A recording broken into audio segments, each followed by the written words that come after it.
C'est le temps des fêtes et vous cherchez les meilleures occasions. Mais savez-vous comment les commerçants s'affairent, eux, à capter votre attention? Magasiner, c'est de plus en plus une expérience sensorielle. La plupart des objets que tu as pris, que tu as touchés, en tout cas que tu as manipulés, étaient à ce niveau-là. Des fois, c'est un petit peu ici. Donc, c'est vraiment au niveau de tes yeux. La professeure Soumaya Chikrourou est spécialiste du marketing sensoriel et du design d'emballage. Elle a accepté d'accompagner notre cliente et de débusquer pour nous les trucs des fabricants. Le marketing sensoriel, c'est un domaine où, finalement, on sollicite différents sens chez le consommateur lorsqu'il fait son expérience de magasinage.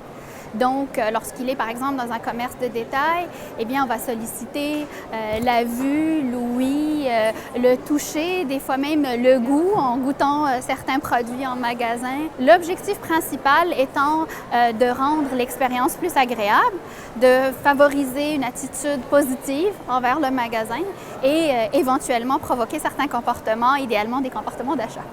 Judith, quand tu regardes ces deux produits-là, lequel, d'après toi, contient plus de produits? J'aurais tendance à dire le tube, oui. Celui-là, hein? Or, celui-là, il est 250 ml, celui-là, 285. Donc ça, c'est une erreur fréquente et c'est un biais perceptuel qui existe. Et souvent, on remarque que de plus en plus, les fabricants, lorsqu'ils réduisent les quantités de produits dans un contenant, ils vont aller plutôt allonger le produit et tout en réduisant la quantité qui est contenue à l'intérieur, plutôt que d'augmenter le prix, qui est quelque chose de très visible. Disposition des produits dans les étalages, taille des caractères, emplacement du logo, tous ces aspects du marketing peuvent induire des biais de perception chez les consommateurs. Est-ce que ça veut dire que les commerçants trichent avec notre inconscient? En fait, c'est légal. Là, c'est sûr qu'en fait, on a le droit d'apporter des changements à son emballage tant qu'on met la quantité, on l'inscrit sur l'emballage. Le problème, c'est que les consommateurs ne prêtent pas attention à ces choses-là et qu'on se base généralement sur l'allure générale de l'emballage. Je l'aime pas. Les études le montrent. La plupart des consommateurs ne lisent pas les informations relatives aux produits.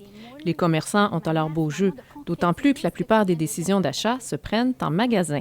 Par exemple, on estime qu'environ 76 % des produits qui sont achetés, donc la décision finale d'acheter ce produit-là en particulier a été faite sur le lieu de vente. Ça ne veut pas dire qu'ils sont tous non planifiés, mais ça veut dire qu'il y a finalement la décision par rapport à quelle marque acheter, à quelle couleur, à quelle saveur, etc., inéluctablement, on va se retrouver dans une situation où le magasin va nous influencer d'une manière ou d'une autre et où les emballages des produits, la manière dont ils sont présentés, va nous influencer si on prend notre décision finale sur place. Les études qui visent à comprendre les effets du design et de l'emballage sur les habitudes de consommation sont de plus en plus nombreuses. Car si tous les consommateurs sont susceptibles d'être induits en erreur par des biais de perception, certaines tranches de la population, comme les personnes âgées, sont particulièrement à risque. Plus de leur dire, faites attention, il faut aussi faire notre travail comme consommateur à être attentif et d'essayer le plus possible finalement d'aller avec une liste d'achats. Si, comme de plus en plus de consommateurs, vous préférez acheter en ligne, sachez que vous n'échapperez pas tout à fait aux pratiques de marketing sensoriel. Aujourd'hui, sur quoi les scientifiques travaillent, c'est aussi des clés USB qui vont vous donner une odeur, diffuser une odeur dépendamment du site Internet sur lequel vous êtes. On ne va même pas avoir besoin de se déplacer vers cette expérience-là, elle va venir chez nous.